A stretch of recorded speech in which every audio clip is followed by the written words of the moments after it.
हेमकुंड साहिब यात्रा में स्वास्थ्य परीक्षा के बाद ही शामिल हो पाएंगे यात्री, प्रशासन ने जारी की गाइडलाइन।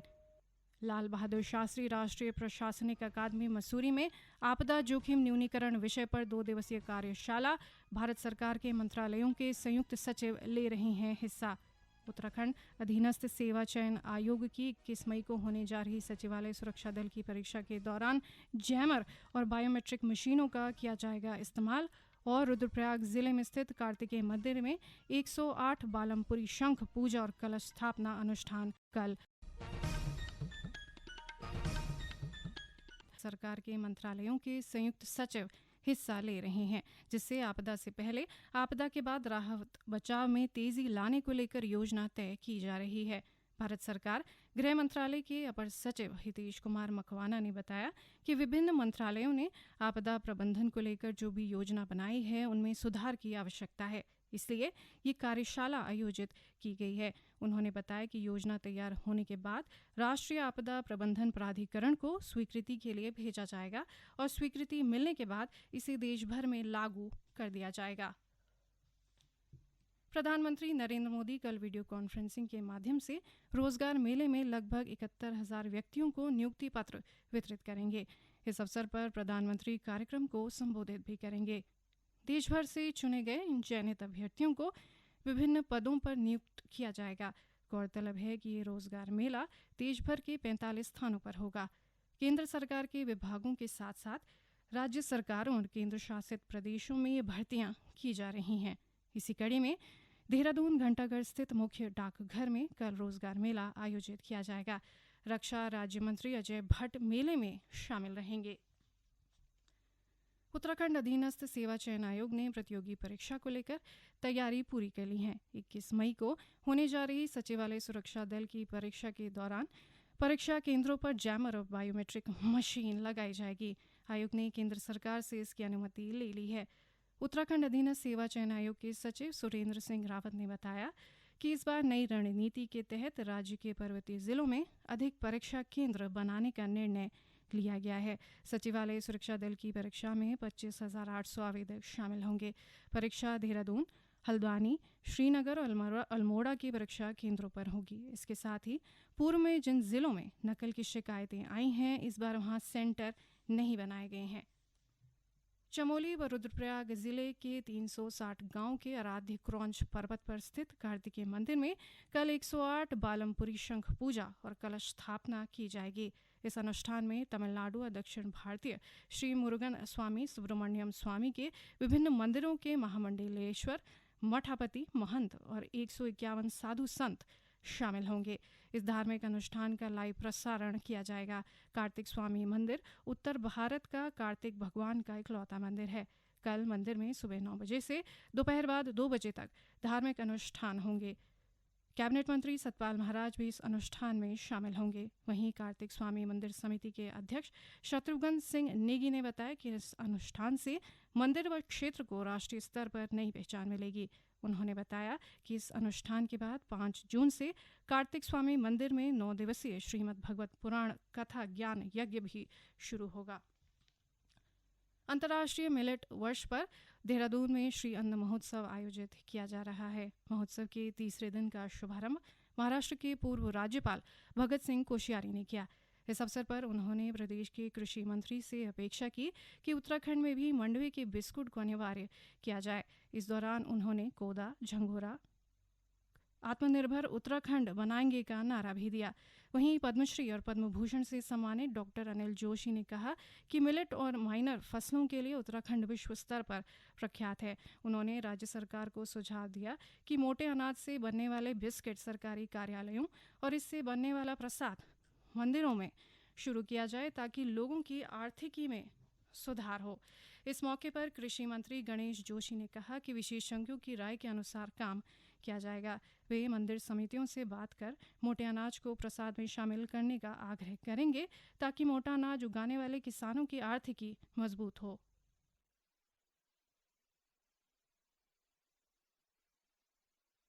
मंदिर समिति के चाहे यमुनोत्री, बद्री, केदार, सभी मंदिरों के हम अध्यक्षों से बात करेंगे। हमने सरकारी स्तर पर तो हमने पहले घोषित कर दिया कि सरकारी भोजों में मिलेट्स प्रस्तुत हो, सरकारी कार्यक्रमों में जो बिस्किट हों वो मडवे के हों, लड्डू हों मडवे के हों, और इसके परिणाम भी सामने नजर आएंगे। जहां इससे इसका उत्पाद बढ़ेगा, लोगों को रोजगार भी मिलेगा। पर्यटन मंत्री सतपाल महाराज ने बागेश्वर में विभिन्न विकास कार्यों का निरीक्षण किया। इसके बाद महाराज ने जनता दरबार में लोगों की समस्याएं सुनी और अधिकारियों को तत्काल समस्याओं के समाधान के निर्देश दिए। श्री महाराज ने कहा कि वे प्रदेश के पर्यटन को बढ़ावा देने के लिए तेजी से कार्य कर रहे हैं। जिस तरह से गंगोत्री और यमुनोत्री का विकास किया गया है, उसी तर्ज पर सरयू के उद्गम स्थल का भी विकास किया जाएगा। उन्होंने कहा कि सरयू के उद्गम स्थल की जानकारी बहुत कम लोगों को है कि वे बागेश्वर में हैं। इसी को देखते हुए सरकार ने पिंडारी ग्लेशियर को ट्रैक ऑफ द ईयर घोषित किया और साथ ही बागनाथ मंदिर को प्रसाद योजना में शामिल किया गया है।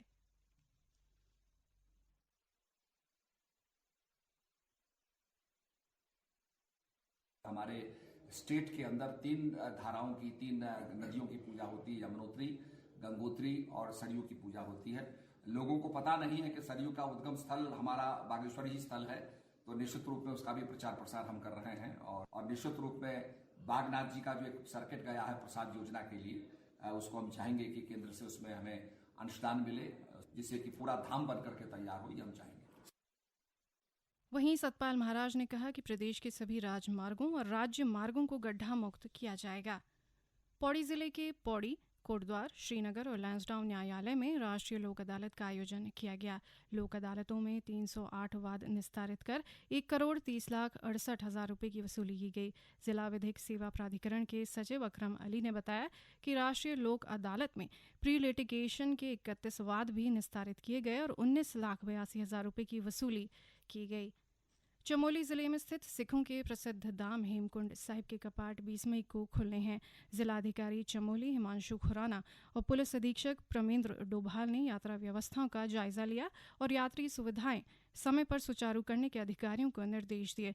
उप जिलाधिकारी जोशीमठ कुमकुम जोशी ने बताया कि मार्ग पर अत्यधिक बर्फ और ठंड को देखते हुए गोविंद घाट में यात्रा पर जाने वाले श्रद्धालुओं का स्वास्थ्य परीक्षण किया जाएगा। उन्हीं श्रद्धालुओं को यात्रा पर जाने की अनुमति दी जाएगी जो पूर्ण रूप से स्वस्थ हों।